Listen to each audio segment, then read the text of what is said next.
O SBT News recebe agora o ex-deputado federal, secretário nacional do consumidor, Vadi Damus. Secretário, muito obrigado, bem-vindo ao SBT News.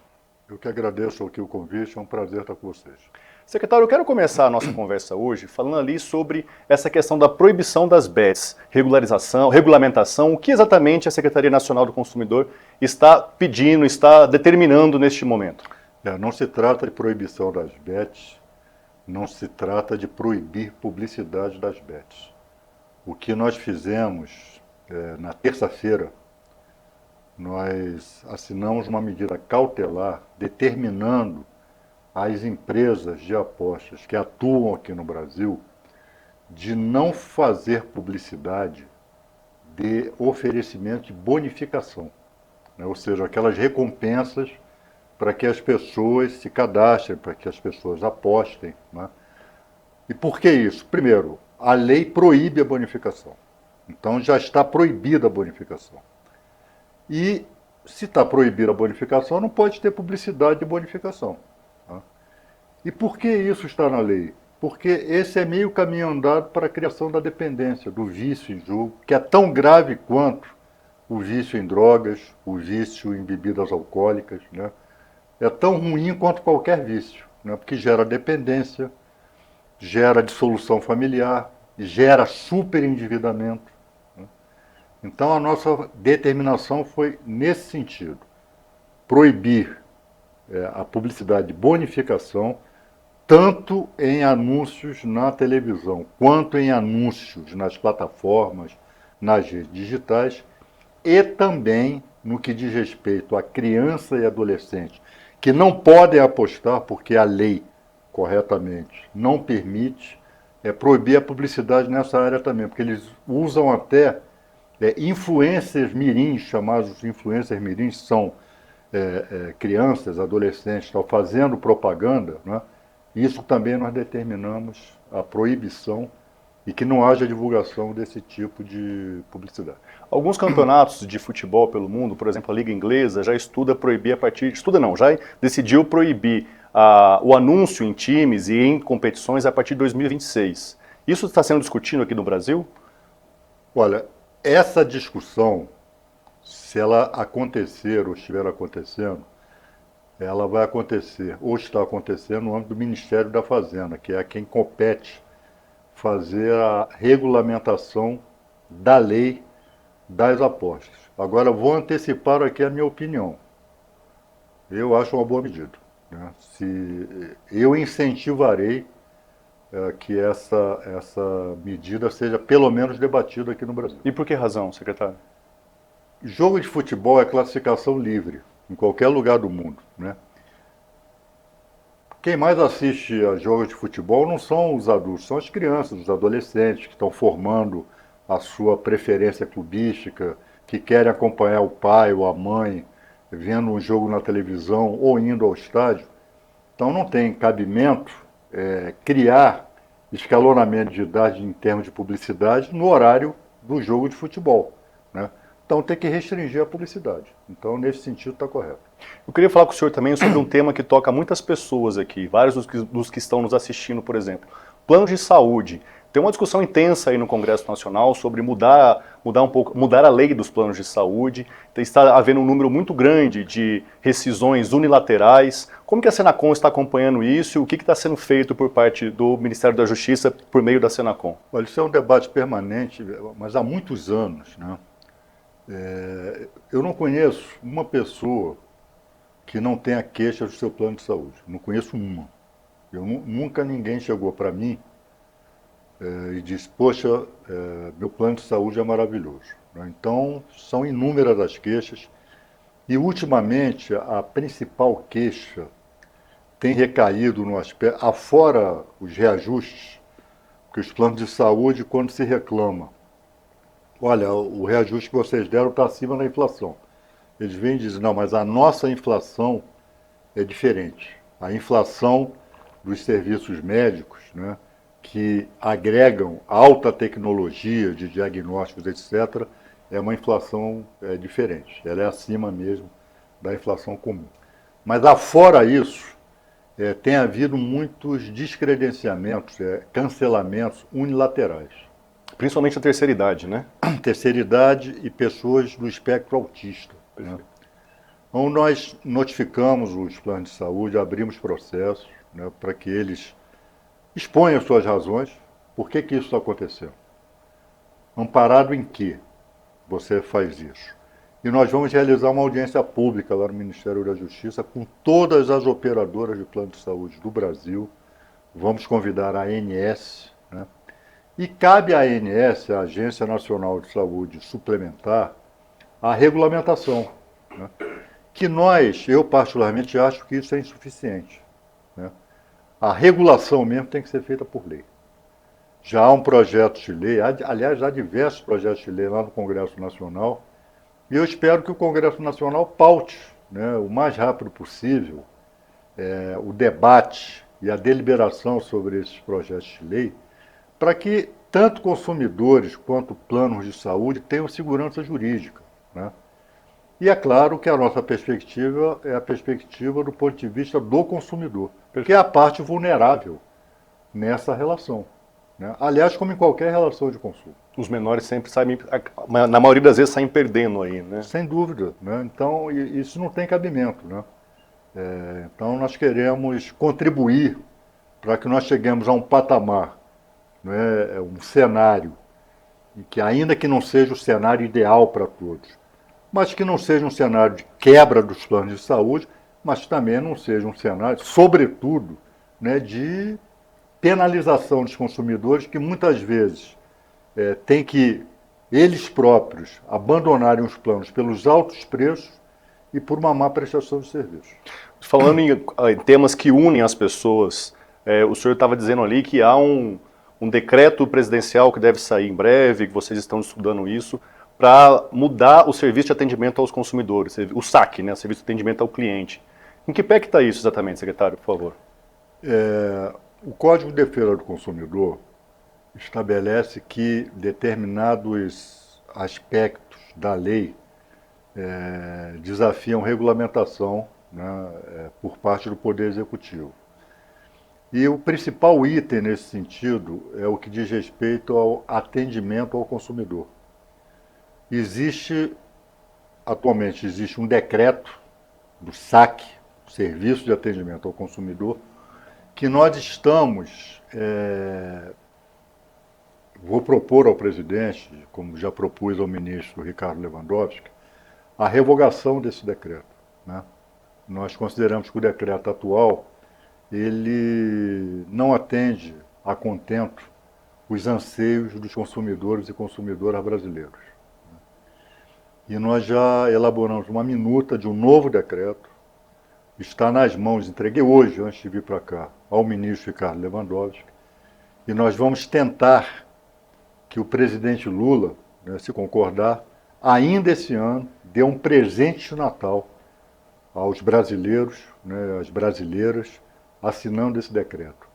O que esse decreto traz de novo? É importante saber o que a gente consegue antecipar disso aí. É claro que eu não tenho como discorrer sobre o decreto inteiro, embora seja um texto enxuto, ele não tem muitos artigos.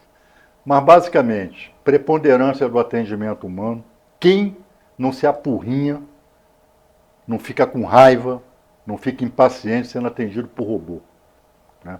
Quem muitas vezes não desiste do atendimento por conta disso, né? Então, haverá preponderância do atendimento humano.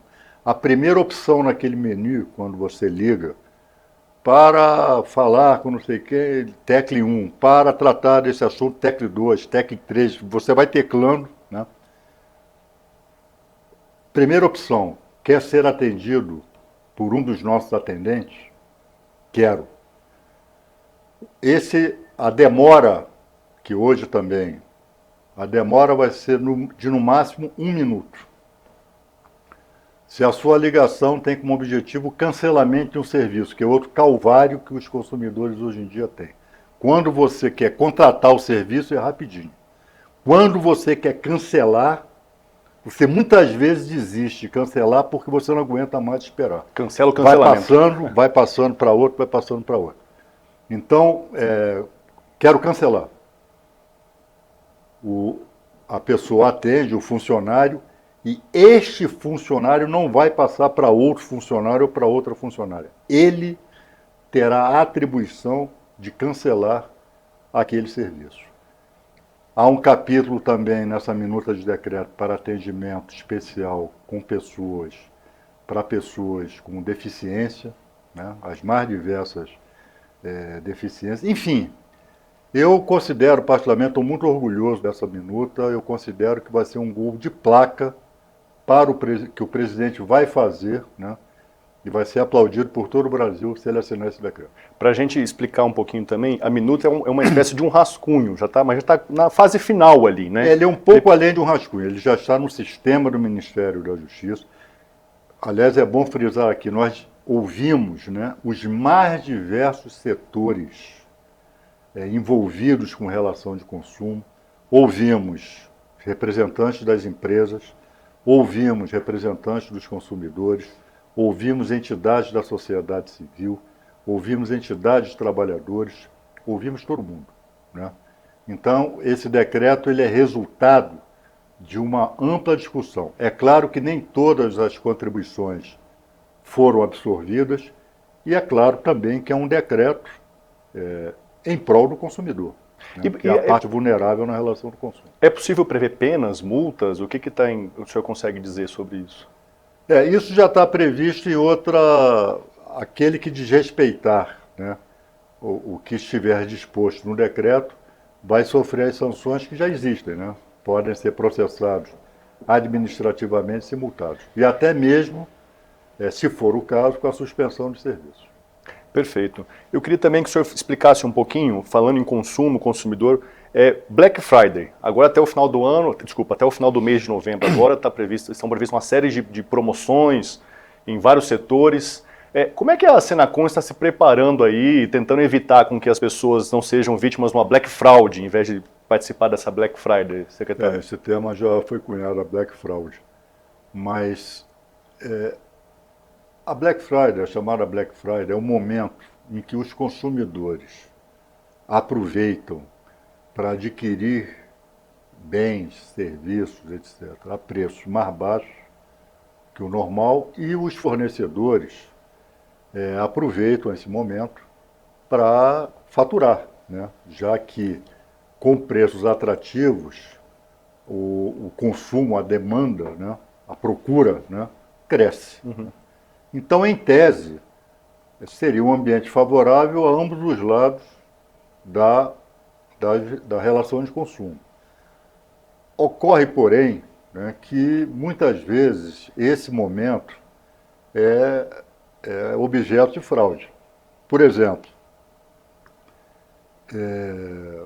a empresa lá oferece lá a geladeira com um preço muito abaixo. Então, a primeira coisa que o consumidor tem que fazer é já desconfiar. Se o preço for muito abaixo do normal, na verdade não está havendo desconto. É a história da metade do dobro. Né? É o preço normal, né? E que se diz que houve um desconto. Seria mais ou menos essa semana, eles aumentaram o preço, dobraram o preço para final do mês. Então o consumidor é bom que ele faça um histórico, né, de quanto estava esse preço algumas semanas atrás, etc., para não cair um engodo, né? Que na verdade não é Black Friday coisa nenhuma. É uma espécie de Black Fraud mesmo, não há desconto. Né? Mas há algum trabalho específico da Senacom, do Procon, para tentar evitar esse tipo de dano ao consumidor? Olha, essa linha de frente da fiscalização in loco, né, é dos Procons. Uhum. Né? Nós atuamos mais no plano nacional e através do nosso serviço também, o consumidor.gov, que é uma plataforma em que os consumidores podem fazer as suas reclamações, podem fazer as suas denúncias, e é muito eficaz, né? O índice de resolutividade é muito alto na nossa plataforma. Mas o principal fiscal é o próprio consumidor, né? Ele é a primeira linha ali de defesa dos seus próprios interesses, é o próprio consumidor. É claro que isso muitas vezes seria injusto. É para isso que existem, inclusive, os órgãos de defesa do consumidor. exatamente para defender seus direitos, seus interesses. É claro que muitas vezes o consumidor mais incauto, ele acaba caindo em golpes, acaba caindo nesse tipo de fraude e vai competir aos órgãos de defesa do consumidor tomar as providências para que ele não tenha prejuízos, né? E é muito importante também que os consumidores não aproveitem esse momento para sair gastando, né? É o que nós chamamos de educação para o consumo. Aquele produto que ele quer adquirir é algo de que ele necessita de fato. Aquele celular do último tipo, com todas essas bugigangas tecnológicas, etc. Aquilo é essencial naquele momento para a vida dele, né? Talvez seja o momento para ele aproveitar, talvez não, com certeza, comprar de fato coisas, ou contratar serviços de que ele de fato esteja necessitando naquele momento. Aproveitar os preços com descontos para consumir aquilo que deve ser consumido, né? E não simplesmente cair no canto de sereia da publicidade e comprar coisas desnecessárias que acaba, na verdade, endividando, né, esse consumidor. Esse canto da sereia acontece muito nas redes sociais, né? Todo mundo já foi impactado por uma outra propaganda aí que não esperava e de falar, realmente eu acho que eu preciso dessa camisa, desse sapato, dessa geladeira, como o senhor falou. Há uma discussão grande aí sobre regulamentação das redes, que tipo de publicidade que pode entrar. O que está chegando para a Senacom sobre isso? Como é que vocês estão atuando nessa área, secretário? Olha, infelizmente, esse universo das chamadas redes sociais, as big techs, plataformas digitais, infelizmente, isso é um fenômeno planetário, se tornou um território da prática de crimes, da prática de desinformação, disseminação de discursos de ódio, fraudes às mais diversas, golpes contra os consumidores, né? E esse é um debate mundial. Na União Europeia, essa regulamentação já aconteceu e eles se enquadraram. E o Brasil não pode ficar atrás. Eu sou um ardoroso defensor da regulamentação. Agora, o Congresso Nacional parece que, pelo menos em curto prazo, não quer cuidar disso. O Supremo Tribunal Federal vai se reunir no dia 27 de novembro para tratar dessa questão. Agora, enquanto essa regulamentação não vem, a nossa secretaria, a Secretaria Nacional do Consumidor, usa o Código de Defesa do Consumidor para atuar em todas essas esferas do que acontece nas redes sociais. Quando nós temos conhecimento da prática de desinformação, de golpes, né, de fraudes que atentam contra os direitos dos consumidores, nós mandamos tirar do ar, processamos, aplicamos multa, enfim. Mas nós temos a plena consciência. Essa questão, para ser devidamente enfrentada, ela depende de regulamentação. E na sua visão, por que o Congresso Nacional não está regulamentando? É uma pressão muito grande das big techs? Da onde que está vendo? Qual que é o problema para essa regulamentação? Olha, eu me lembro no ano passado que o chamado projeto das fake news, assim que ele foi apelidado na época, do deputado Orlando Silva, estava tudo certo para votação, com consenso no sentido da aprovação, claro, com as modificações que os deputados. E foi retirado de pauta e, segundo o noticiário da época, por pressão das big techs, né? Então, o Congresso Nacional está devendo isso à sociedade brasileira, né? Para encerrar nossa conversa, secretário, eu queria aproveitar a sua experiência enquanto advogado, enquanto ex-deputado e ainda político, né, para que o senhor fizesse uma avaliação aí sobre essa operação que aconteceu essa semana, que prendeu 5 pessoas que estavam planejando ali um atentado à vida contra o presidente Lula, o vice-presidente Geraldo Alckmin e o ministro do STF, Alexandre de Moraes, né? Estivemos ali à beira de um golpe de fato, como se imaginava lá atrás? Qual que é a sua avaliação sobre esse cenário todo? Olha, hoje, conhecendo com mais detalhamento, né, aquela trama, estivemos bem perto. Estivemos bem perto de uma tragédia humana e política. Seria um tiro de morte na nossa democracia, né? E se sabe que não são só essas as pessoas implicadas. Inclusive o ex-mandatário, seu candidato a vice, que já foi ministro da Casa Civil, foi ministro da Defesa, tudo indica, ambos serão indiciados, né? E outras dezenas de pessoas. Então tratava-se efetivamente de uma trama para não só matar esses dirigentes, essas personalidades públicas, mas matar a nossa democracia. E eu quero aproveitar aqui para fazer um elogio público à Polícia Federal. A Polícia Federal está dando mostra do que é uma boa investigação. Está dando mostra do que é um aparato policial a serviço da democracia e não a serviço de projetos políticos pessoais, como há pouco tempo atrás a própria Polícia Federal foi utilizada com essa finalidade. Vê que não houve espetacularização, não houve exposição dos acusados, não foi com base em notícia de jornal ou notícia de rede social, foi com base numa investigação minuciosa, metódica, científica, né? Então a Polícia Federal merece ser enaltecida, né, por conta dessa investigação. E eu tenho absoluta certeza que a partir do resultado dessa investigação, o Brasil vai ser passado a limpo. Eu queria aproveitar que o senhor fez esse elogio à Polícia Federal aqui e tentar entender uma coisinha só para a gente já encerrando de verdade. Há um tempo atrás, quando o senhor estava na Câmara dos Deputados, o senhor ia exatamente contra a Polícia Federal e a Operação Lava Jato, né? O que mudou de lá para cá, na sua visão, secretário? Olha, eu acabei de dizer que